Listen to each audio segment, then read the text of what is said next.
নমস্কার বন্ধুরা, তপতির ঘরকন্যা নতুন একটি ব্লগে আপনাদের সকলকে স্বাগত জানাই। আপনারা কেমন আছেন? আশা করছি ভালোই আছেন। আমিও ভালো আছি।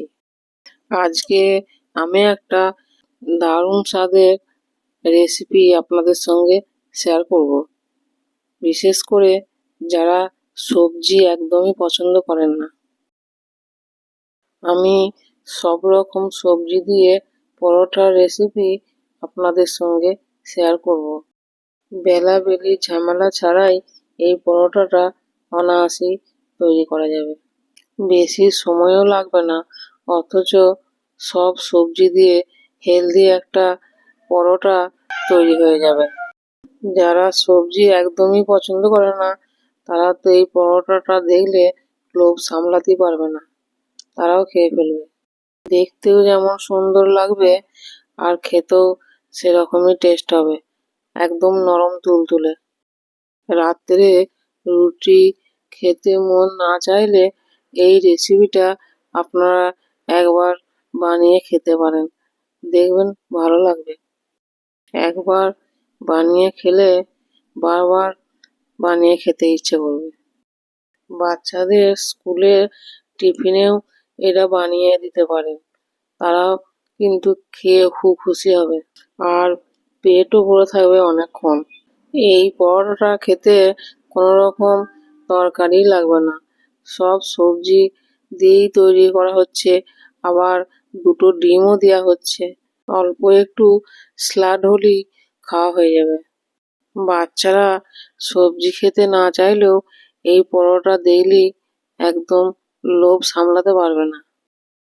বড়রা যারা অফিস যায় তারাও কিন্তু এই টিফিন নিয়ে যেতে পারবে, অনেকক্ষণ তাদেরও কিন্তু পেট ভরাই থাকবে আর খেয়েও কিন্তু খুব মজা পাবে। ডিম দেওয়ার কারণে এই পরোটাটা এতই নরম তুলতুলে হবে যে মুখে দিলেই মিলিয়ে যাবে। যাদের একদম দাঁত নাই তারাও খেতে পারবে। তাহলে চলুন বন্ধুরা, এবার আমি রেসিপিটা শুরু করব। আর কীভাবেই বা আমি এই পরোটা বানাচ্ছি আর কী কী উপকরণ দিচ্ছি সবই কিন্তু আপনাদের দেখিয়েই দেব। চলুন তাহলে। দেখুন, আমি কিন্তু সব সবজি, ময়দা, ডিম সবই নিয়ে নিয়েছি। এবার আমি একে একে এই সবজিগুলি দিয়ে একটা ব্যাটার তৈরি করে নেব। চলুন তাহলে এবার আমি আরম্ভ করব। প্রথমেই একটা বড় বাটি নিয়েছি, তাতে আমি 1 বাটি আর হাফ বাটি ময়দা দিয়ে দিচ্ছি। আপনারা কিন্তু এখানে ময়দার বদলে আটাও নিতে পারেন। এবার একটা বড় সাইজের পেঁয়াজ খুব ছোট ছোট করে কুচানো দিয়ে দিচ্ছি। একটা টমেটো কুচি সেটাও দিয়ে দিচ্ছি। একটা গ্রেট করে রাখা গাজর দিয়ে দিচ্ছি। আর ক্যাপসিকাম একটা ছোট সাইজে খুব ছোট ছোট করে কুচি রেখেছিলাম, সেটা দিয়ে দিচ্ছি। 1 চামচ রসুনের কুচি দিয়ে দিচ্ছি।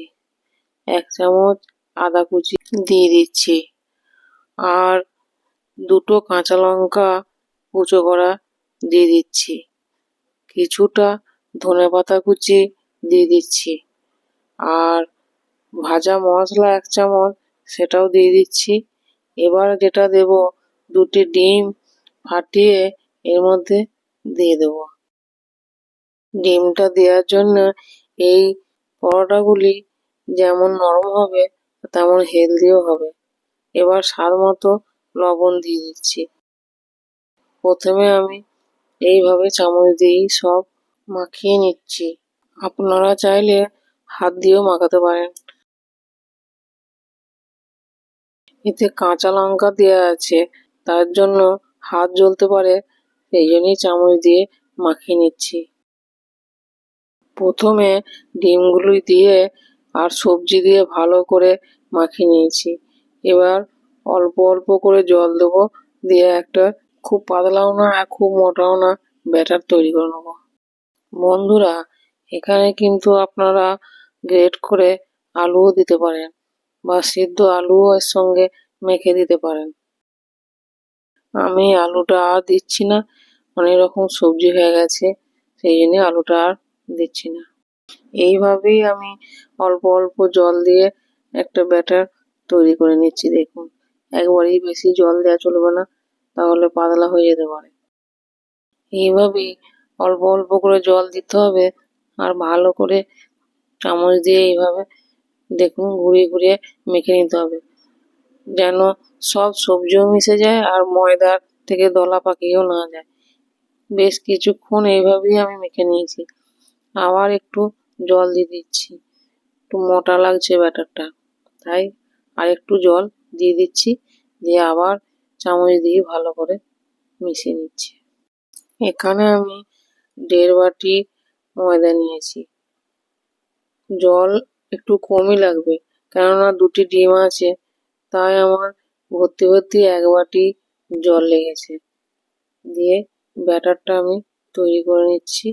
দেখুন, ব্যাটার তৈরি করা হয়েই গেছে। পরোটার ব্যাটার আমাদের তৈরি হয়েই গেছে। দেখুন, দেখাচ্ছি এবার আপনাদেরকে, চামচ দিয়েই দেখিয়ে দিচ্ছি। দেখুন কিরকম হয়েছে, ঠিক এইরকমই ব্যাটারটা তৈরি করতে হবে। এবার ব্যাটারটাকে আমি মিনিট 5-এর মতো ঢাকা দিয়ে রেখে দেবো। বেশিক্ষণ ঢাকা দিয়ে রাখার দরকার নেই। এবার পরোটা তৈরি করার জন্য গ্যাসে একটা এরকম তাওয়া বসাইছি, দিয়ে গরম করতে দিয়েছি। তাওয়াটা গরম হয়েই গেছে। এবার একটু সাদা তেল ব্রাশ করে দিচ্ছি। বেশি তেলও লাগবে না, একদম তেল যতটা কম দেওয়া যায় সেরকমভাবেই আপনাদের দেখাবো। দেখুন, তাওয়া গরম হয়ে গেছে। ওই ব্যাটার থেকে 1 হাতা নিয়েছি, দিয়ে এইভাবে দিয়ে দিচ্ছি তাওয়ার মধ্যে।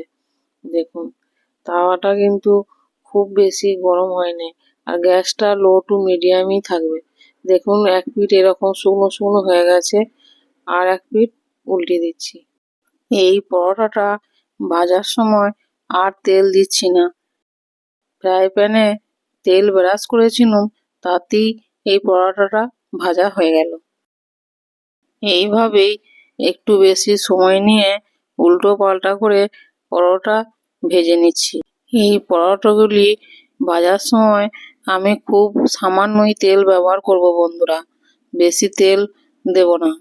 দেখুন, একটা পরোটা ভাজা হয়ে গেছে।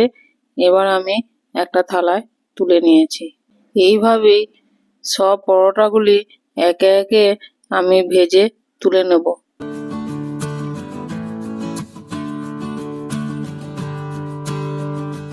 সব পরোটাগুলি আমার ভাজা হয়ে গেছে, আর একটা পাত্রে তুলেও নিয়েছি। দেখুন, আপনাদেরকে দেখাচ্ছি। এবার আমি একটা প্লেটে টমেটোর সস কিছুটা, আর সবজি দিয়ে আর ডিম দিয়ে যে পরোটা বানিয়েছিলাম দিয়ে পরিবেশন করছি। আর আপনাদেরকে দেখাচ্ছি, দেখুন পরোটাগুলি কত নরম তুলতুলে হয়েছে। খেতেও কিন্তু দারুণ টেস্ট হয়েছে, একদম মুখে দিলেই মিলে যাবে। দেখুন, দেখেই বুঝতে পারছেন নিশ্চয়ই যে কীরকম হয়েছে। আর একটা ছিঁড়ে দেখাচ্ছি আপনাদেরকে যে কতটা নরম হয়েছে। দেখুন, এবার আমি টেস্ট করে দেখব টমেটোর সস দিয়ে। বন্ধুরা, এই পরোটাগুলি এত নরম আর টেস্টিও হয়েছে খেতে যে কিছুই লাগবে না, শুধুই খাওয়া যাবে। আপনারা যদি চান তো আরও সবজি দিতে পারেন এর সাথে, যেমন বিন, ফুলকপি। আমি এখানে 2টি ডিম দিয়েছি, আপনারা চাইলে ডিম না দিতেও পারেন, শুধু সবজি দিয়েও করতে পারেন, তাতেও কিন্তু খেতে ভালোই টেস্টি হবে। বন্ধুরা, আমি তো পরোটা খেয়েই নিয়েছি, তাহলে আপনাদেরকেও বাড়িতে বানাতে হবে। আর বানাতে হলে রেসিপিটা প্রথম থেকে শেষ পর্যন্ত দেখতে হবে, স্কিপ না করে। আর দেখে বাড়িতেই বানিয়ে ফেলুন, বানিয়ে খেয়ে কেমন লাগলো আমাকে অবশ্যই কমেন্টে জানাবেন, আর বেশি বেশি করে শেয়ার করে দেবেন। আর ফেসবুক থেকে দেখলে ফেসবুক পেজটি ফলো করবেন। আমার চ্যানেলে যদি কোনো নতুন বন্ধু হয়ে থাকেন তাহলে চ্যানেলটি সাবস্ক্রাইব করার অনুরোধ রইল। আমার এই সবজি আর ডিম দিয়ে পরোটার রেসিপি যদি আপনাদের ভালো লাগে তাহলে অবশ্যই লাইক, কমেন্ট, শেয়ার, সাবস্ক্রাইব করবেন। পাশে থাকা বেল বাটনটি প্রেস করে দেবেন যাতে আমি নতুন নতুন ভিডিও দিলে সবার আগে আপনাদের কাছে পৌঁছে যায়। আজ এই পর্যন্তই, আবার দেখা হবে অন্য কোনো ব্লগে অন্য কোনো রেসিপি নিয়ে। ততক্ষণ সকলেই ভালো থাকবেন, সাবধানে থাকবেন। ধন্যবাদ সকলকে ভিডিওটি শেষ পর্যন্ত দেখার জন্য।